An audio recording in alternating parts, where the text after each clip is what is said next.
2024 এসে এখনকার তরুণ, এখনকার ছাত্র, এখনকার যুবক তারা বোঝে না যে মরিচের দাম 320 টাকা হয়ে গেছে।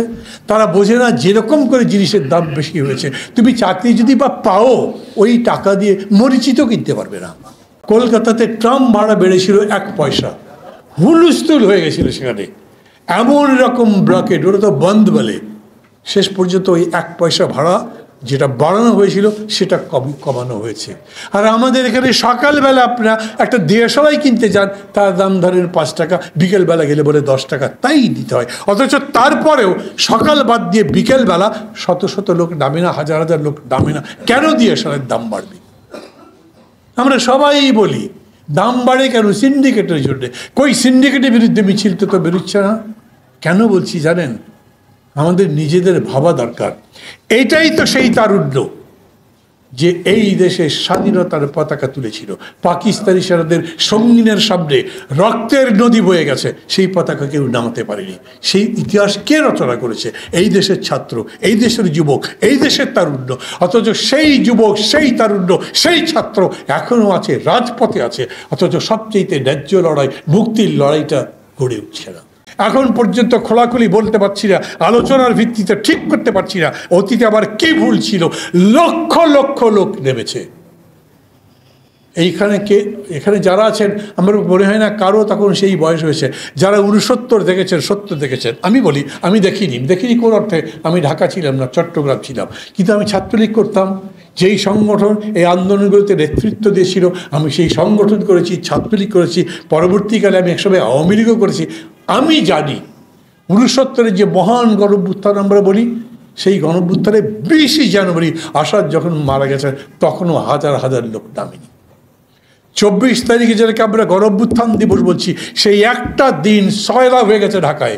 আর এখন আমি দেখি আপনি যদি ডিভিশন ওয়াইজ একটা বিভাগের সম্মেলন ডাকেন, তখন মানুষ পায়ে হেঁটে যায়, নদীতে নৌকা থাকে না, ফেরি থাকে না, মানুষ সাঁতরে সাঁতরে পার হয়। প্রচণ্ড ঠান্ডার মধ্যে উন্মুক্ত আকাশের নিচে মাঠের উপরে লেপ কাঁথা কিচ্ছু নাই, তার মধ্যে শুয়ে থাকে। 2 দিন পরে যদি মাঠের মধ্যে না ঢুকতে পারে, এই কারণে ওইখানে অবস্থান গ্রহণ করে যাতে সভা ঠিক মতো শোনা যায়। সাংবাদিককে জিজ্ঞেস করেছে, আমি পড়ে দেখেছি, আপনারাও পড়েছেন, বলেছে একদিন আগেই কেন এই ঠান্ডার মধ্যে আছেন? বলেছে কিছু একটা তো হবে, এই জন্যে আসছি, আমরা তাদের কাছে অপেক্ষা করছি কি কথা হয় শোনার জন্যে। প্রতিটা বিভাগীয় সম্মেলন আমি প্রায়ই বলি এক একটা গণ অভ্যুত্থানের মতো। আর তারপরে সেই মানুষগুলো যখন লক্ষ লক্ষ এখানে এসে জড়ো হলো, সেই মানুষগুলো কিন্তু বড় সফল অভ্যুত্থানের জন্ম দিতে পারল না। কেন? ওই মানুষের দোষ? কেন আমার দোষ? কেন পারলাম না? কেন পরিবেশের দোষ? অথচ আমি আজও বলি, আমি মনে করি কেউ আমার সঙ্গে কথার ক্ষেত্রে এতটুকু দ্বিরুক্তি করবেন না যে সমস্ত মানুষ বাংলাদেশের এই রাস্তায় বেরিয়ে সামনে যাকে পান জিজ্ঞেস করে দেখেন, গভর্নমেন্টের পক্ষে, সরকারের পক্ষে, সরকারের প্রধানমন্ত্রীর পক্ষে কেউ কোনো কথা বলে কি না? 100 জনের মধ্যে 95 জন মানুষ বলবে এই সরকারকে এক মুহূর্ত দেখতে চাই না। অথচ এই সরকারটাই দাপিয়ে বেড়াচ্ছে 15 বছর ধরে। আমরা তাকিয়ে থেকে দেখছি, বুকের ভেতর পুড়ে যাচ্ছে, কিন্তু তারপরে দাঁড়িয়ে বলতে পারছি না এখন পর্যন্ত, হয় তুই নইলে আমি, হয় তুই থাকবি না হলে আমি থাকবো। সেই রকম করে দাঁড়াতে পারিনি, হাতে পরিবর্তন হচ্ছে না। আজকে সময়টা সেটার। এই যে কোটার আন্দোলন দেখে এত রকম কথাবার্তা হচ্ছে না? কেউ একটু বলবার চেষ্টা করলেন যে এই কোটার আন্দোলন আমাদেরকে অন্যান্য ইস্যুগুলো ভুলিয়ে দিচ্ছে না তো? আমি বলি আমাদের স্মৃতি এত যদি অপভ্রংশ হয়ে যায়, এত যদি নষ্ট হয়ে যায়, তাহলে তার জন্য তো আপনি ওদের দোষ দিতে পারবেন না, আপনার স্মৃতিকে আরও শানিত করবার চেষ্টা করেন। এমন নয় গতকালকে যে ঘটনা হয়েছে 2 দিন পর তা ভুলেই যেতে হবে। আমরা যদি মুক্তিযুদ্ধের কথা এতদিন পর্যন্ত জীবিত রাখতে পারি, আমরা যদি বিশ্বযুদ্ধের কথা বলে রাখতে পারি, তাহলে আমরা আমাদের সুখ দুঃখের কথা, 20 বছর 25 বছর আগে দুঃখ কষ্টের কথা মনে রাখতে পারবো না কেন? এটা তো হতে পারে। আর বাংলাদেশ এখন এরকম অবস্থা খেয়াল করে দেখেছেন? এই যে এতজন আমরা বক্তৃতা করলাম, আজকে আমাদের দেশে একটা বড় সমস্যা, যেমন মনে করেন আজিজ বেনজির খুব নামই আসলো না, সময় পাওয়া গেল না।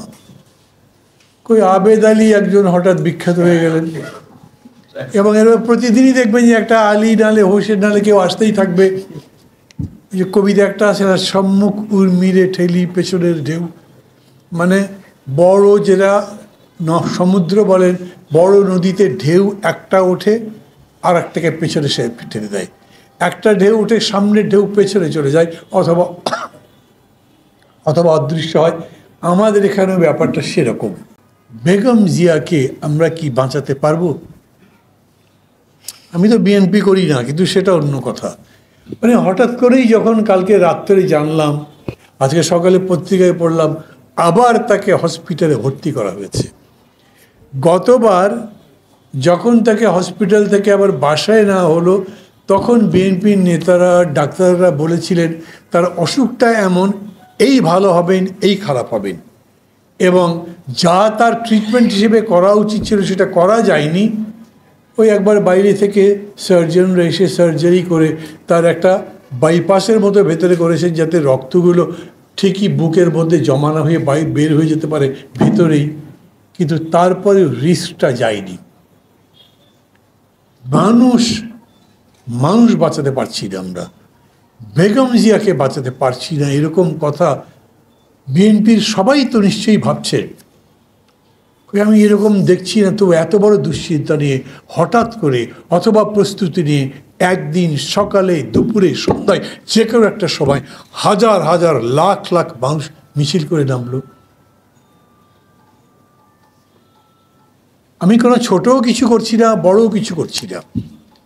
কোটার যে আন্দোলনটা দেখলাম, 18 সালে যেরকম দেখেছিলাম এখন দেখছি তার চাইতে বড়। Bangla blocked, it's really A blocked, blocked হয়ে গেছে ঢাকা শহর। কালকে তো রাত 9টা পর্যন্ত গাড়ি টাড়ি যায় না, মানুষ হেঁটেও যেতে পারে না। আমাদের কেন্দ্রীয় কমিটির সাংগঠনিক সম্পাদক সাকিব আনোয়ার আমার সাথে দেখা করবার কথা, উনি আমাকে পরে বলেছেন বিকাল থেকে চেষ্টা করেছি, রাত 9টায় ফোন করে বলেছেন আমি এলাকায় রাস্তায় পার হতে পারিনি। এত বড় ব্লকের ছাত্রদের নামে কেন? কোটার সাম্য চাই, যা চলছে সেটা বন্ধ চাই, সম্পূর্ণ দাবির সাথে আমরা একাত্ম ঘোষণা করি। এখন করেছি, আগে করেছি, এবং যতদিন এরকম চলবে বৈষম্যমূলক ততদিন তার সঙ্গে থাকব। কিন্তু আমার এরকম মাঝে মাঝেই প্রশ্ন হয়েছে। আজকে অবশ্য নূর একটা বক্তৃতা করেছেন, একটা ব্যাখ্যা দিয়েছেন, তখনও আমার মধ্যে প্রশ্ন ছিল। নূর অবশ্য বলছেন তখন তো বোঝেন নাই, কেউ তাদের বোঝাবার চেষ্টা করে নাই। আমি কিন্তু মনের মধ্যে শুধু তরপাত ছিলাম যখন তারা স্লোগান দিয়েছিলেন বঙ্গবন্ধুর বাংলায় বৈষম্যের ঠাঁই নাই। বিরাট বিরাট স্লোগান, বিরাট বিরাট ছবি, শেখ মুজিব, শেখ হাসিনা, সবার। মনে হয়েছে ভাইরে, এই যাদের ছবি নিয়ে যাচ্ছ তারাই যে শেষ পর্যন্ত তোমাদের গাড়ির উপর পা তুলে দেবে সেটা এখন বুঝতে পারছো না। আজও আমার কাছে মনে হয় সেদিন তারা নাও যদি বুঝে থাকে, খেয়াল করবেন তারা রাজনীতি কিন্তু সামনে আনতে চায়নি, রাজনৈতিক নেতৃত্বকে চায়নি, আমরা সেখানে যাই কথা বলি চাইনি, এমনকি তারপরে যে নিরাপদ সড়ক আন্দোলন হয়েছে তারাও সেটা চায়নি। কিন্তু নূররা ওই আন্দোলন করবার পরে ওই আন্দোলনের ফসল হিসেবে নিজেরা সরাসরি রাজনৈতিক দলই গঠন করেছে। কীরকম বলা যায়, শুরু করলেন 0 থেকে, কিন্তু শেষ পর্যন্ত 100 হয়ে গেছেন। শুরু করলেন রাজনীতি বিবর্জিত, কিন্তু শেষ পর্যন্ত পূর্ণাঙ্গ একটা রাজনৈতিক দল গঠন করবার প্রয়োজনীয়তা অনুভব করেছেন এবং তাই করেছেন।